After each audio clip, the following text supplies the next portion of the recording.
What are you hearing about movements towards a ceasefire? I got to say, it would appear that we're back to square one being open warfare. We never actually left square one. Perhaps we put 1 foot out of square one in the direction of reconciliation, the direction of a ceasefire, potentially peace talks leading to a peace deal.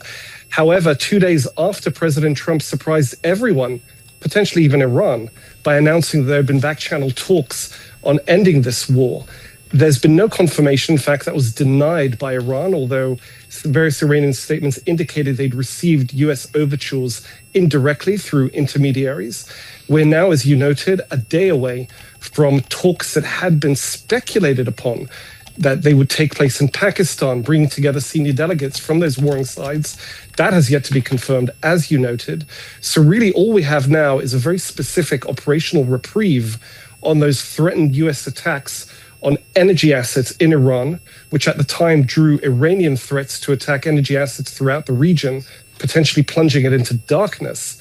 That didn't happen. However, attacks continue elsewhere in this war, certainly on Iranian targets by the US and Israel, certainly by Iran against Israel and neighboring Gulf Arab states. It's hard to know what has changed, except, of course, the yo-yoing of stock prices on the energy market and other markets.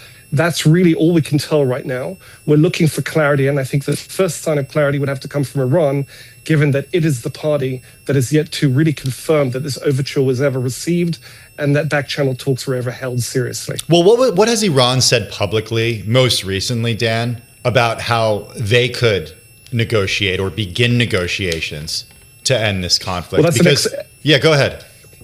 That's an excellent question. You noted the 15-point plan put forward by the Americans. Bloomberg had a pretty exhaustive account of those 15 points. To be fair, what they are effectively is a recapitulation of the US and Israeli conditions during this war and going back decades of Iran, conditions that the Allies sought to assert and achieve through sheer firepower. They're now giving Iran the chance to achieve that, or should we say meet those conditions, peaceably through a consensual agreement with a withholding of firepower. Now, the Iranians are not interested in that. In fact, they've come back with their own conditions, which include a total cessation of the war, not just against them, but against their ally Hezbollah in Lebanon by Israel. That's the second front of this war. And also compensation to be paid for them, for the damages inflicted upon them, very significant damages during this war. There's also some indication they would want new arrangements in place in Hormuz to institute what effectively is their new proprietary control over that critical energy waterway. So both sides are digging in. There was military brinkmanship. The military fighting continues, and now there's brinkmanship in terms of these peace offers.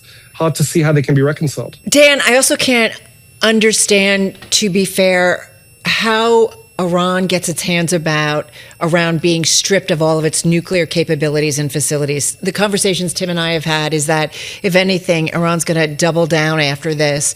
So I wonder about that. And I do wonder about the role of Israel in all of this, because my understanding is, too, that they were caught a little off guard when President Trump's initial ultimatum, he put off for another 5 days in terms of, and giving Iran some more time. So how do we think about those two issues?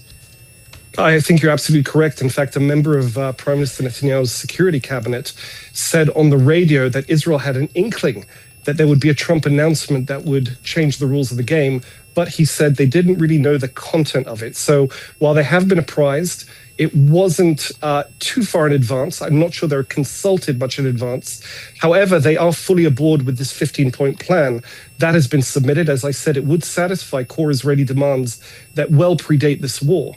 Israeli demands going back some 20 years, which would satisfy Israel in terms of its national security needs. You asked about why Iran would give up these things. Well, this is existential. The US and Israel came in effectively announcing the end of this regime. And now they're giving the regime a chance to stay in place, but to give up elements which, if you hear the regime tell it over the years, are a key to regime survival. Of course, the regime would say a key to national Iranian survival as a whole. So the real question is, where does the national interest play? The question is, how much pain is the Iranian regime feeling? The question is, were they to comply with these rules, effectively rid themselves of projects that they've invested in for many, many years? The nuclear project, the ballistic missile project, related projects, withdrawing from Iran their stockpiles of highly enriched uranium. Those are the crown jewels of this regime's practices and output going back many years. They've defined it as essential for their national security. The question is whether that calculus will change when they're now being confronted with a threat to their very existence as a regime. I thought I saw a headline, and maybe my control room can help me out here, but I thought it was Karoline Leavitt, the U.S. White House spokesman, talking about another 2 to 4 weeks, perhaps, for this war. I'm going to look for some clarity and confirmation. But Dan, what are you guys hearing, or what are you expecting, just quickly, in terms of what the expectations are from Israel about how long this war continues to go on? We're in week 4. 2 more weeks would take it to 6 weeks. 6 weeks is what we're told from the outset by both U.S. and Israeli planners, was pretty much the outer envelope for full tilt war fighting. Obviously, that could continue. There could be enforcement actions in the Gulf of Hormuz.